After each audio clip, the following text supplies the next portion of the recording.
आज की कहानी बेहद रोचक है। दिल दहलाने वाली, मन को छू देने वाली, चरित्र को चमका देने वाली, हमारी बुद्धि को और हमारी इस मानवीय भावनाओं को परिवार की मानव स्मृति को जानने वाली एक ऐसी कहानी के साथ हम जुड़े रहेंगे और आगे लेके चलता हूँ। मेरा नाम सीताराम राव है और मैं इसी तरह हिंदी कहानी सुनाता हूँ और तरह तरह की कहानी आप लोगों को बीच लेकर आता हूँ। इसलिए इस तरह हमारे कहानी पर बने रहने के लिए आगे जुड़े रहें। राहुल संस्कृत्यान की कहानी यह जुड़ी है लालसा की ओर।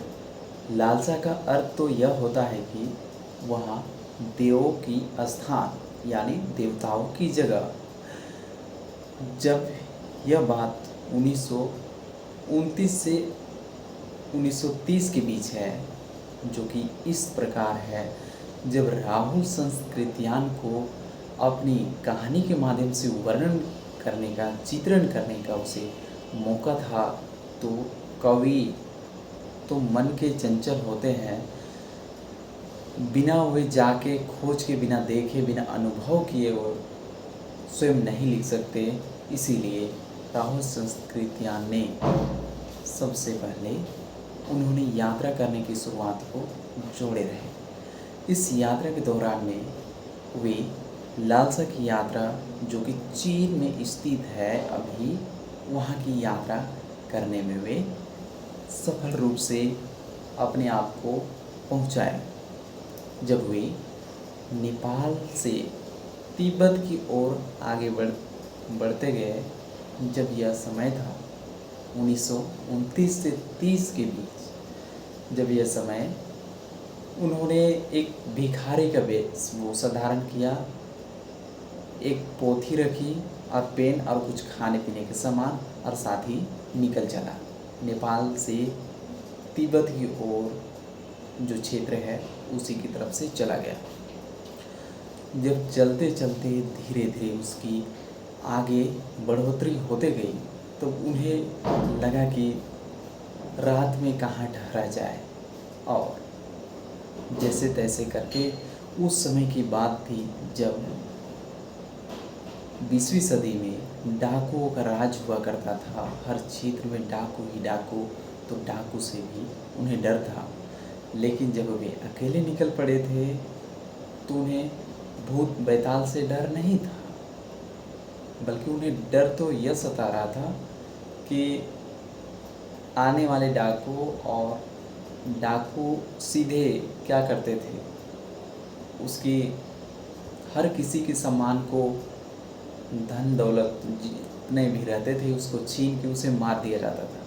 तो उन्हीं से डर, भयभीत उन्हें कर रहा था राहुल जी को। जब वे पहुँचे, जब वे नेपाल से तिब्बत की ओर यात्रा किए, तब 3 बॉर्डर के आर्मी यानी फौजी सैनिकों ने उसे रोका और देखा कि उसकी फटी कपड़ा और थैले में कुछ रोटी पड़ी हुई है और एक कॉपी और पेन भी है।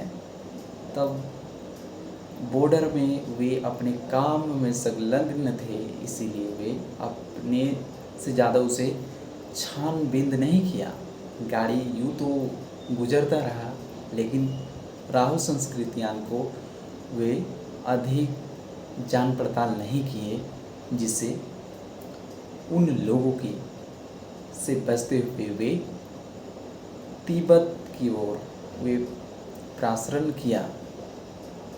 जब वे तिब्बत में बढ़ते गया, तब 19 से 20 फीट लंबी लंबी पहाड़ें, चारों तरफ खाइयाँ, जंगल से पूरे भरे जानवर, उसमें यात्रा करते हुए उस सख्त ने अपनी लालसा की कहानी को अपने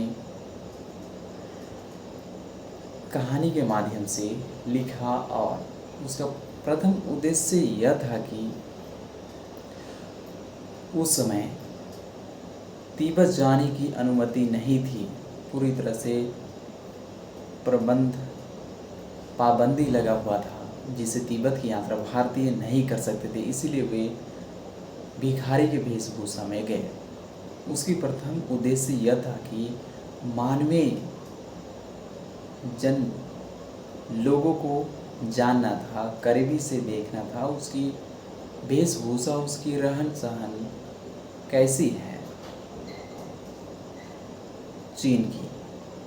साथ ही साथ दूसरी बात यह थी कि उन्हें डाकुओं से भी डर था और डाकू से खुद को उन्हें बचाना था। और तीसरी बात, वे भिखारी के रूप में लालसा की यात्रा किए ताकि उनके आने वाले कठिनाई को प्रतिस्थापित किया जा सके।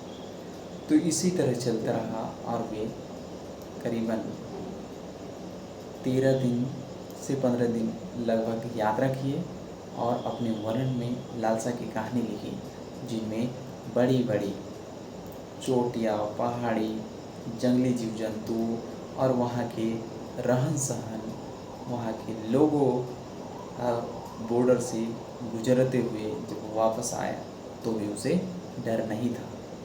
तो इसी तरह लालसा की कहानी चलती रही और कहानी यहीं पर